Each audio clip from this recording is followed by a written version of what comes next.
Okay, how's it going, Wayne? It's going great, Pete. Good. We're in November, Correct. like a few days from Thanksgiving. You Absolutely. do anything fun for Thanksgiving?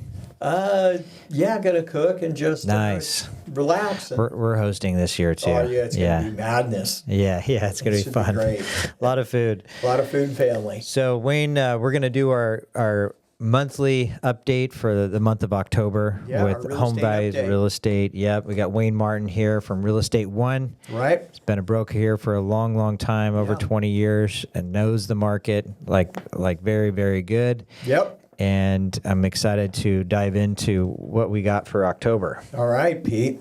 So October, it's interesting. Closed transactions for the month was 6% lower than the month before. The average home price, sold price, was down almost 2% from last month.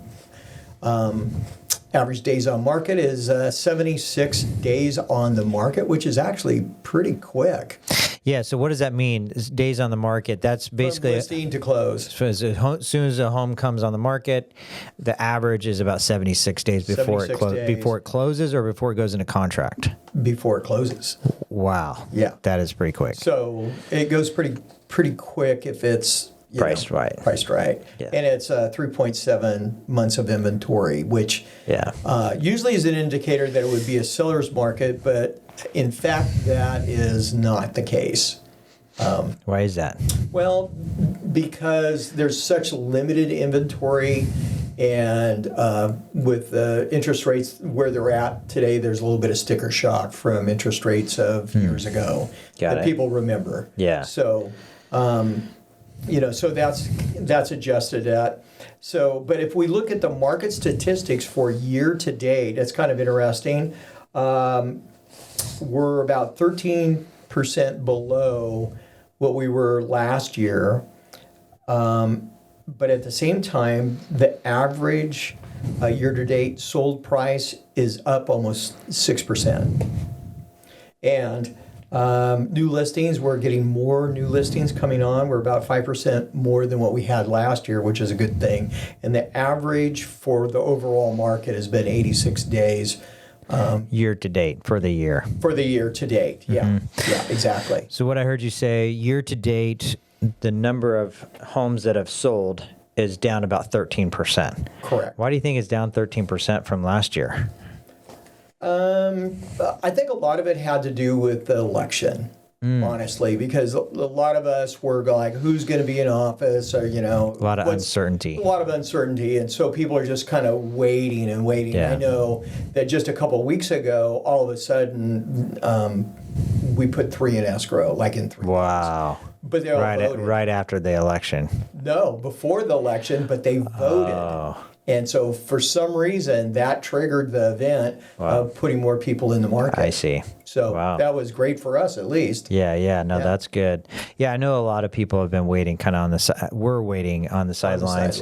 And now we have the election, and now we have holidays. Now we're into the Right. holidays. So it's not going to be an awesome market between now and the end of December, In but December, homes yeah. do sell. Yeah. They absolutely do sell. Yeah, and it could be a great opportunity for buyers. What a great Christmas gift. Yeah, absolutely. Absolutely. And you have some good news about interest rates, right? Yeah, today we had a really, really good day. Today, interest rates got better by about an 8 to almost a 0.25%. Today's the 25th of November.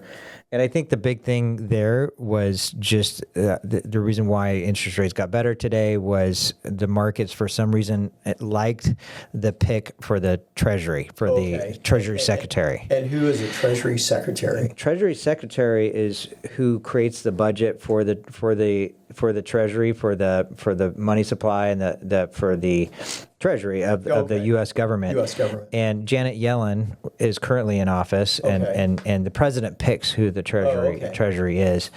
And Scott Bessent is the new Treasury Secretary, or will be the new Treasury Secretary going forward this next term. He's a hedge. He was a hedge fund manager. I don't know much about him, other than I don't either. The markets liked that pick, and so the bond market at least liked that pick because interest rates are doing better. Yeah. So, well, good. Yeah. Good. Well, seems like overall the economy's strong. Now, we may not feel that in our groceries and gas, but overall, if you look at the statistics, the market has been really good. The real estate market has been very, very good. Not very, like very strong, very Strong. Strong, steady, and with these numbers right here, the sales are down, the number of transactions, but the average sales price is up for the year. Right. It's a great place to put your money. Yeah. Actually, it was kind of funny. We were looking at this one sheet that we have. And it talks about, so in 2020 home prices, the average home price was $334,000. Then in 2 years, it went from $334,000 to $428,000. Isn't that insane? Yeah.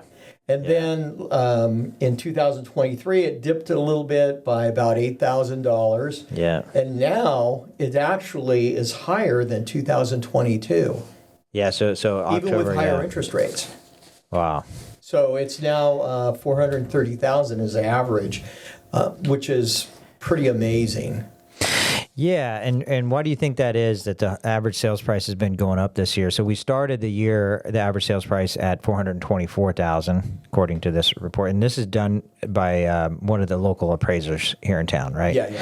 So $424,000, and then we're ending, October of this year. We're in Q4. 435,000 currently.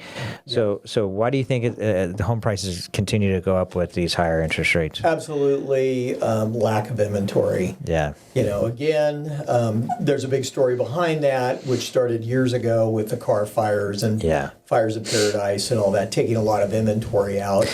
And then when COVID hit, we saw the Fed drop interest rates to 3% because it was a crisis, but that's really not sustainable. That's just to dig us out of an economic hole. They artificially were keeping those rates lower. Oh, yeah. Yeah, they cut them in half. Yeah. The average rate, actually, in a 50-year, when you look at the 50-year chart, which we've done before, is 8%. Yeah. And in my lifetime, that was considered a great rate. Yeah. Because we've seen it all over the place. So as it came down, I think, you never know. I don't think rates are, unless we're in a crisis, are really going to be that much different. Yeah. I mean, there'll be differences, but it isn't, hopefully we will never see that 3% again.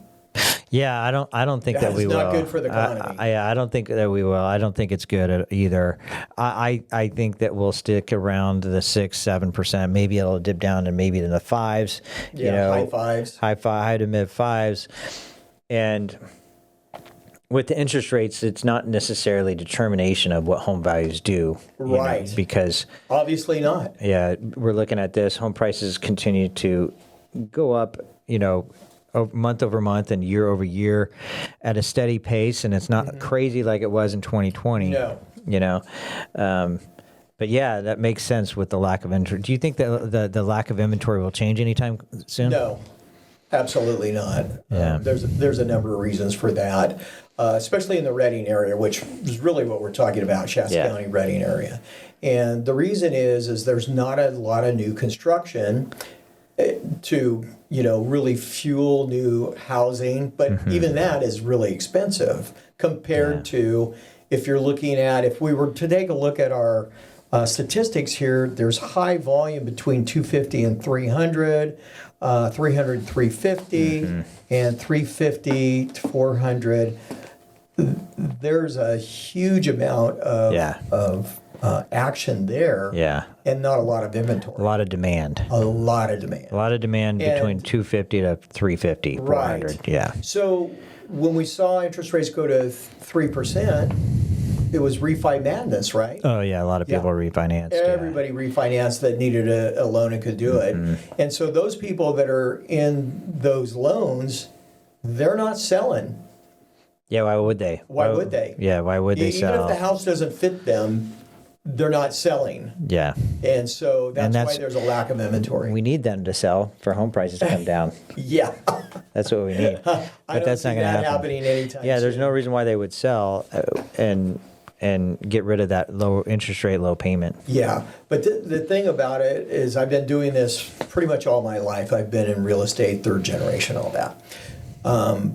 When you look at a chart at home pricing, even through recessions, it continues to grow, right? Yeah, I mean, that's true. We did that exercise a couple Yeah. months ago. Yeah. Pretty fascinating. Yeah. So it's really important if you're renting and you can, improve your job, pay off some of your bills or whatever, and just squeeze in a house and let that equity build over time. Yeah. I mean, nobody's got a crystal ball, but I mean, when you look at the path of appreciation. Yeah, I'm definitely very optimistic for real estate. I'm definitely I am too. pro real estate, and especially in Shasta County. Right. In Shasta County, even though it is hard right now, it is very hard. The affordability is hard, 100%. I'm not denying that. Correct. But I'm also very bullish. But you know what? Through my generation, every generation, it's been hard. Yeah. It's been hard. That's Yeah. the reality of it. So, we had to, drive used cars. We had to get that little extra income and bonuses or extra hours. Yeah. We didn't go out to eat all the time. We really, had to put it together, get a plan, and go, Yeah. I want home ownership. Because we saw home ownership rise, with our parents and all that. And it's continued to go on through. So, you have to make a decision if you want to build wealth, because it's almost like a forced savings account, and you have, tax incentives and, hopefully continual appreciation. And it's just a great way to build wealth. Yeah. 100% agree. 100% agree. So this year we've had a strong year in real estate where our average sales price is up. Anything drastic changes you think this next year? You think pretty steady Eddie as we go? Pretty steady, Eddie. Yeah. I believe that. We'll see how the employment market, pans out. But there's a lot of things happening in the Reading area that's bringing more jobs. Yeah, a lot of optimistic things happening with jobs. Yeah, Dignity Health is expanding. They're doing a bunch of construction down off Cypress and Hartnell. Yeah. You got the Wind River to do new. Wind River, they're working on their hospital that they're going to do, and so they're supposed to employ like 200 people there, and then the airport's expanding, and there's rumors about different companies coming into town out of Industrial Park that are pretty substantial. They'll give employment, and then you also have Bethel that's doubling their size. Yeah. Another 1,500 students, so there'll be about 3,000. But in order to have that many students, you got to hire more staff, have more employees. Right, exactly. Yeah. So the Reading is definitely a great over the next couple of years. There's going to be a lot of growth. Yeah, absolutely. And it's just a wonderful place to live. I mean, it's funny, it used to be we get a lot of bad press because it would be hot here, but now we're getting a lot of good press from, national magazines about Reading as a place to live because of our outdoor. I love it here. Yeah. It's a great community. I love it. I moved away as a kid and I moved back because you can't beat it. Yeah. Yeah. I don't think you can. No. I would much rather live here than Bay Area, San Francisco, Fresno. Absolutely. I mean, other than maybe Orange County or right on the beach. Yeah, well, I'm a Monterey Peninsula. There you go. Carmel, Carmel. But anyway, I don't like the heat that much. If I have a chance. But anyway, it's a great place. It's a great place to invest your money. If you're an investor, it looks like rents are going to continue to go up too. So now, if you were starting out and you squeezed into a house, what would be your investment strategy? Would you just get in a cheap house? Oh, 100%. Yeah. If I was a first-time home buyer, I was maybe 25, 26 years old. I would look for, they call it house hacking, but I would look for an opportunity where, especially if I was single, I have friends, of course. And so if I get into a home, let's say you buy a home for $300,000. Okay. Right now that payment's about $2,400 per month with taxes, insurance, and everything included. Right. And this is with no money down as a first-time home buyer. Okay. So I would look to buy around that $300,000, and there's definitely homes that are coming on the market in that price range, according to these reports. Mm-hmm. And so I would buy, if it's a 3-bedroom, I would look to rent those other 2 homes out, maybe for bedrooms? bedrooms. Your bedrooms. Yeah, I would rent the other 2 bedrooms out, live in one. Those bedrooms will rent for, $800 a month. And so that's $1,600. Your payment's $2,400. So right there, you're at $1,000 maybe, worst case scenario for your housing payment. Right. And that's what I would do. I would look to find something like that, or maybe a duplex or a fourplex. If you buy a fourplex, the Fannie Mae just changed the rule book to only have to put 5% down on a fourplex. Oh my God! If you live in one of the units. If you live in one of the units, wow, and so fantastic. Great opportunity. Yeah. So absolutely, that's what I would be doing 100%. Right. Because over time, you live there 2 or 3 years, you want to move out, you put another renter in there. Rent's going to continue to go up. That mortgage payment's going to be 30-year fixed, so it's never going up. Right. But it can come down, of course, on a refinance, but it's never going up. But your income, if you're young, 24, 25, your income is going to steadily go up over time. Right. So that payment's going to get easier and easier and easier. Right. Plus, you have inflation working on your side. Absolutely. It's horrible in one way that it takes more dollars. Inflation. Yeah. Print more money. Yeah. But you're using cheaper dollars to pay off old historical debt. Exactly. Right. Yes. Exactly. So then, if you have appreciation, 2-3 years, even if it's 5 years, you buy your next house, keep that one as a rental, and off you go. Yeah, it's an amazing financial instrument, the 30-year fixed mortgage. Go ahead. I'll tell you my hack. So the first 9 years of my first marriage, we moved 14 times. Oh, wow. Nice. And we house hacked the heck out of the market. Oh, wow. And so we went from 0 to almost $500,000 in equity. Yeah. Actually, it was more than that because I got into other development and other stuff like that. But just, flipping houses and, buying a house and this and that. But the thing about it is you want to be very strategic, because I think a couple times I just should have hung on to a couple of more houses and not flip them as much. Mm-hmm. But hey, we had 2 bankers box of stuff and, a car, and that was it. Yeah. But we made a boatload of money. That's awesome. Yeah, that's a great strategy, because every 2 years you don't have to pay taxes on what you sell, as long as you live there 2 years. Right. Yeah. Well, you can get into 1031 exchange. I mean, it goes on and on. When you really get in the investment groove, it's pretty incredible, actually, to build wealth that way. For the average person. Yeah. We actually ran into a lady that lived in L.A., and she was a secretary, and her husband was a guy that worked for the post office. They started buying homes in Newport Beach. They squeaked into like a 1-in-1, like a little box. Mm-hmm. And when we ran into her when she was in her 70s, they owned like 12 houses. Wow. Free and clear. Wow. That's amazing. Yeah, it's a good, incredible story. Yeah. Anyway, wow. That's great. Yeah. So anything else you want to add for this next year, for maybe December? December's typically a slower month. Yeah, it's going to be slower. It's just November, December, I should say. But you know what's so good about it is there's less competition. If you're serious about buying and getting a jump on the first of the year, December's good. Christmas is just one day. Yeah. Right? True. Yeah. So, as realtors, we work all other days. Yeah. So If you want to get a jump on it, have a great, beginning January, jump in.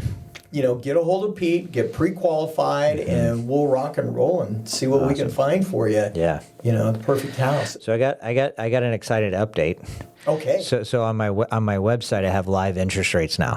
Oh wow. Yeah, actually I will in a couple days. I'm putting that in a place where people can actually go in, put their credit score in, they get live interest rates right there on my website. Yeah. Fantastic. Yeah. The other thing that I want to say is if you're not getting our reports that we're using and we're talking about, you can go to re1.com, let us know or give us a call at 530-224-2270, which is our office, and talk to Amy. And just leave a message if you don't get Amy, and we'll send you all Your these monthly reports on a report. monthly That's basis. awesome. That's cool. And then you're first in line for anything that's really cool. Awesome. Yeah. Sweet. Yeah. Well, thanks, Wayne. All right, Pete. It's good update. All right. Looking forward to Yeah. December update. Yeah. All right.